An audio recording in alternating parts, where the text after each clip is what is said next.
মারবেন 10টা আসবো, 10টা মারবেন লক্ষ আসবো, সারা দেশের মানুষ মা বাপ সব একসাথে দাঁড়াবো।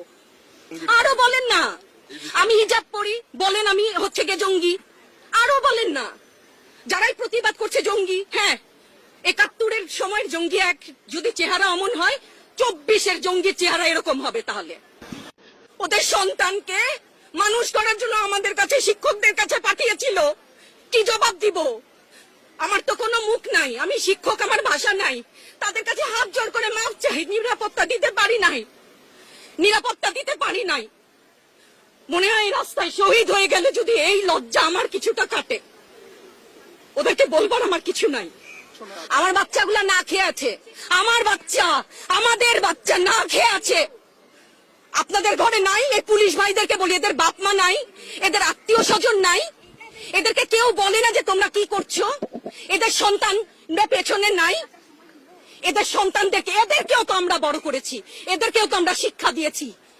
চালানগুলি আমাদের উপরে। আমার শিক্ষকের গায়ে হাত, কত বড় ঔদ্ধত্যপূর্ণ আচরণ! আর হবে না তো, আসেন চালানগুলি তুলে নিয়ে যান, সেই 71-এর মতো। তো 25শে মার্চের কালো রাত, বুদ্ধিজীবীদের হত্যা শুনেছি তো, এখন দেখছি। আগে শুনেছি, এখন দেখছি। দেখুন, এটা ওনারটা অবশ্যই উনি বুঝেন। ওনার সময়ও আমরা কিন্তু একাত্মতা প্রকাশ করেছি। এই বেদনা যদি কেউ অনুভব করে, এই জিনিস হবার কথা না। উনি যদি সত্যিই বুঝতেন, মুগ্ধের মা, অন্য যতগুলা শিশু থেকে শুরু করে, শিক্ষার্থী থেকে শুরু করে, মরে গেলেই বেদনা বুঝবে। আমার 6টা সন্তান যে ওখানে অনশনে আছে, তাদেরটা কে বুঝবে? বুলেট আপনি দেখেছেন, বাবা মায়ের আর্তনাদ, অভিশাপ, আসমান কাঁপে। আপনাদের কাঁপে না? তার কাঁপে না? অভিশাপের ভয় হয় না? বুকগুলা ঝাঁঝরা হয়ে গেছে আমার সন্তানদের। রাবার বুলেট বলবেন, কি বলবেন? এগুলো অস্ত্রের মুখে দাঁড়িয়ে আছে, আমাদের পয়সায় কেনা বুলেটে আমাদের সন্তানদের আপনারা বুলেট ছুটছেন।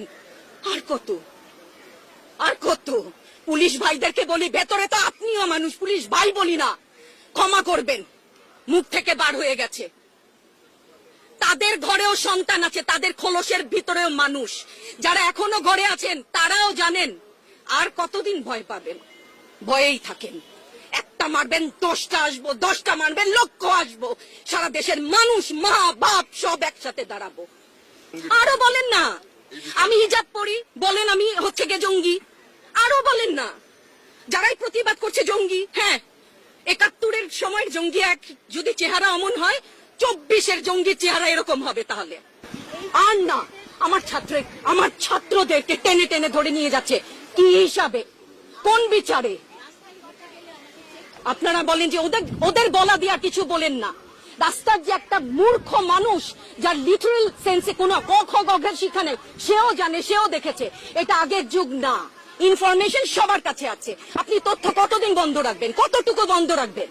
এই সমস্ত মিথ্যাচার করে ওনাদেরকে ছোট হতে, হাস্যরসের পাত্র হতে প্লিজ একটু অনুরোধ করেন। হ্যাঁ, দেশটা তো এমনিই করছে। দল করলেই কেন, দল করার এটা স্বীকৃতি দিতে হবে, দল করলে ক্ষতি কি? অধিকারই তো চাচ্ছি, সাধারণ মানুষের অধিকার চাচ্ছি, ক্ষতি কি? কেন বারবার আমাদেরকে এই কথাটা শুনতে হয়? এই বিভাজনের সুযোগ তো তারা বারবার নিয়েছে, আবার কেন?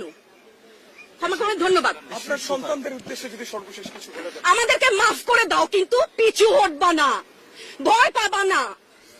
তোমাদের শিক্ষক আমরা লজ্জা পাই, তোমাদের থেকে শিখেছি। তোমরা যেমন আছো আমরাও আছি। যতদিন না 9 দফা ওদের মানা হয়, ততদিন মাঠ থেকে সরবো না। কেউ নিরাপদ না তো। আপনি নিরাপদ? সংবাদ কর্মী, আপনি কি আত্মসম্মান বিসর্জন দিয়ে বিভিন্ন নিউজ, লেবুর বাম্পার ফলন নিউজ করতে হচ্ছে না? আপনারও লজ্জা লাগছে না? আত্মীয় স্বজনের কাছে